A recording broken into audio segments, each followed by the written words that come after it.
I'm Joelle and you're watching Fluffy Kawaii and it's a new Vlogmas video. Today's a very quick video to tell you that we won Glish, and I will tell you a few tips, and also I will showcase all of my favorite entries from all the other teams. Let's go! So I think that by now you do know what Glish is. If you still don't know, please look at the video that I've done explaining what it is and the 2 other videos that I have done in the past days about the behind the scenes of my Glish pictures. So basically it's a picture contest for Lolitas. And I was in the team that won Glish this year. That's amazing! I also won last year. And we won by just 1 point. That's crazy. So I was right to fight until the very end to be sure that we'd do all the challenges, and we won, and I'm so happy. And actually I have to tell you guys, I asked you a few weeks ago to vote for me to be a Kawaii leader, and I'm so much more happy to have won Glish than to have been elected as a Kawaii leader. I'm not in the 10 finalists, by the way. Because it would just have been vote for me because of how I look on a picture, of who, if you know me a little bit, vote for me for who I am. But Glish is something that I did, and I worked so hard for this, and I had to work with other people too. I've always been like that in my life. I'm much more proud of what I do than what I am. Not that I'm not proud of what I am, but for me it's more important that you do things well and right and stuff like that, and I'm proud of being a hard worker. And so that Glish week was so intense and I worked so hard, and I'm so happy to have won. So basically here are my tips if you want to participate in Glish next year. Maybe you've already tried Glish this year or past years, and if you have more tips, please write them in the comments, because I'm sure they will always be welcomed by other people. So here's my tips.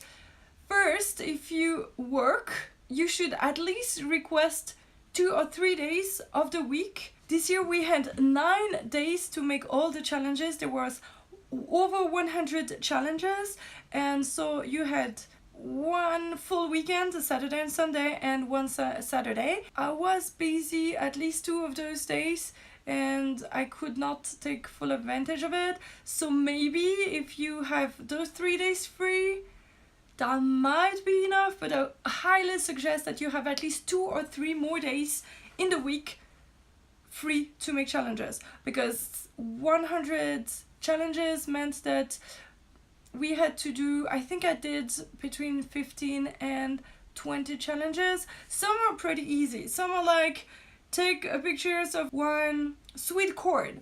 So it's very easy because you probably put on a sweet coordinate for another challenge, and you just take a sweet cord and that's it. Or animal print cord or whatever. So those are really easy, but there's some that you have to reproduce 30 seconds of a music video, and that can take easily a few hours. I think mine took maybe 3 or 4 hours by the thinking of it, learning the routine kind of, and reproducing it, doing all the different stats, and then edit all together. So yeah, some challenges can be very long. And for example, I went to an ice castle.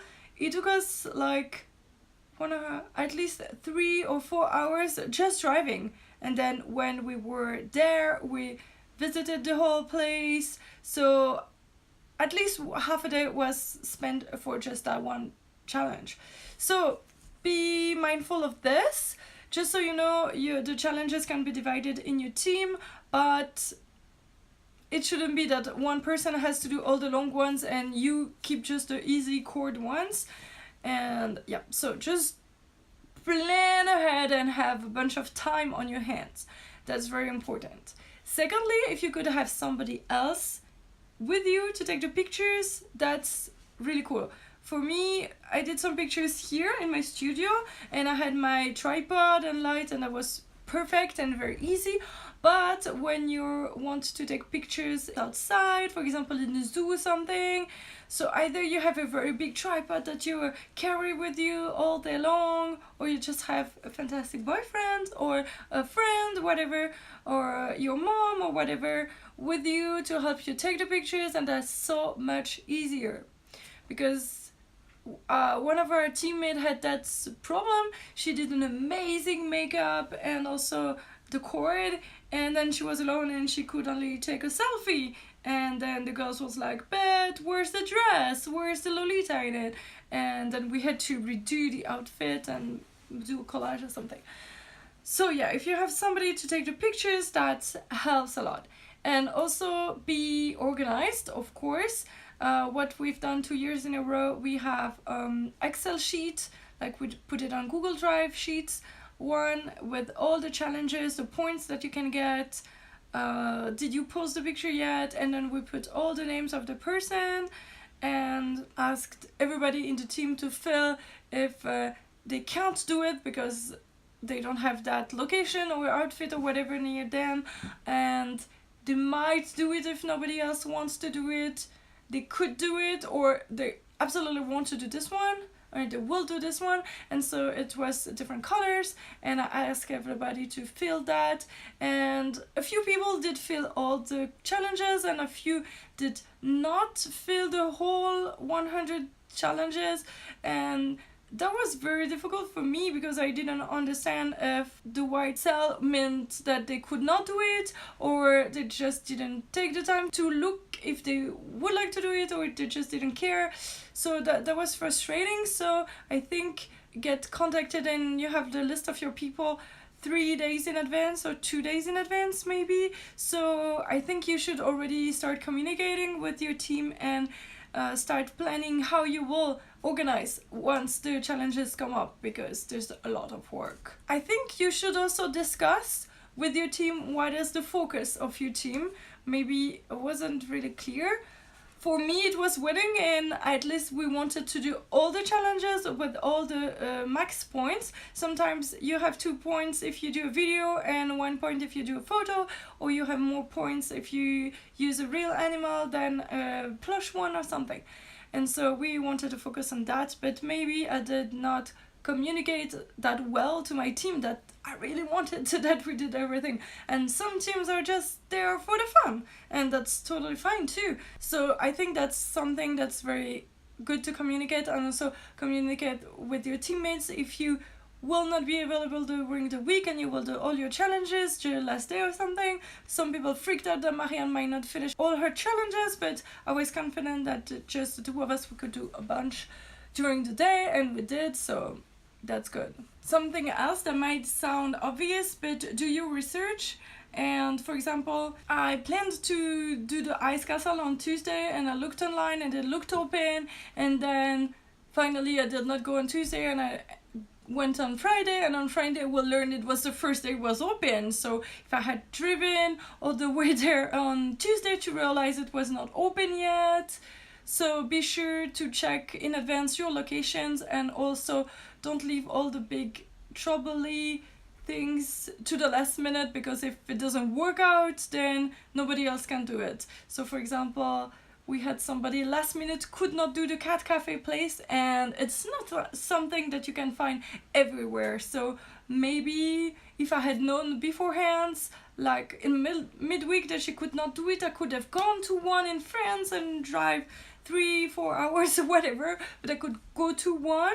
And by just telling last minute that you cannot go, then it doesn't help your team go finish those challenges that you cannot do last minute. And another tip is that you have the possibility to register a group of up to 3 people. So you can either participate individually or with 1 or 2 other friends, and you have to register together. And if you do that, then that's very cool, because you at least know somebody, and it's a lot of fun if you know someone in your team personally. And the second thing that is good is that if you can meet up, so you can do pictures together. There's always lots of pictures together, like parasol fights, wig wars, tons of different things that you have to be at least two, like twinning or stuff like that. So if you can at least team up with somebody that you can meet up during the week, that's awesome.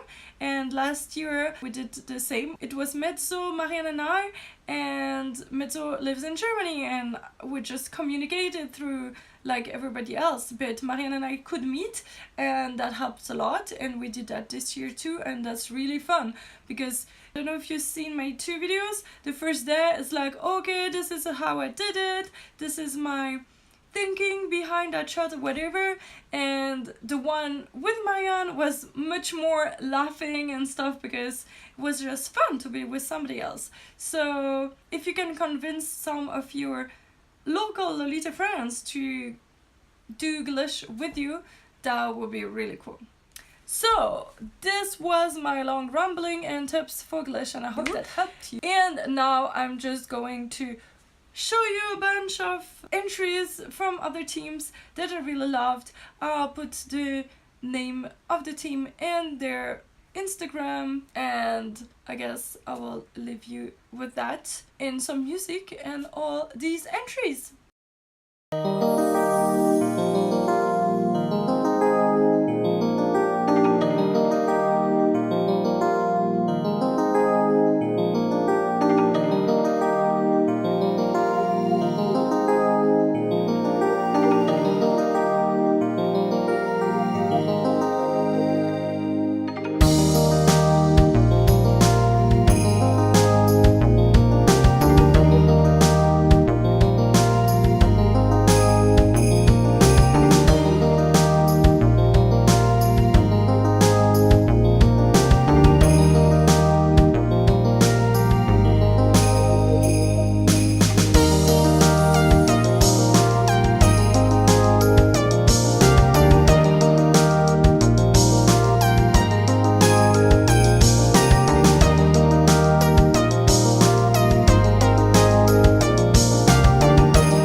That you like this video, and see you tomorrow for another Vlogmas video. Bye bye!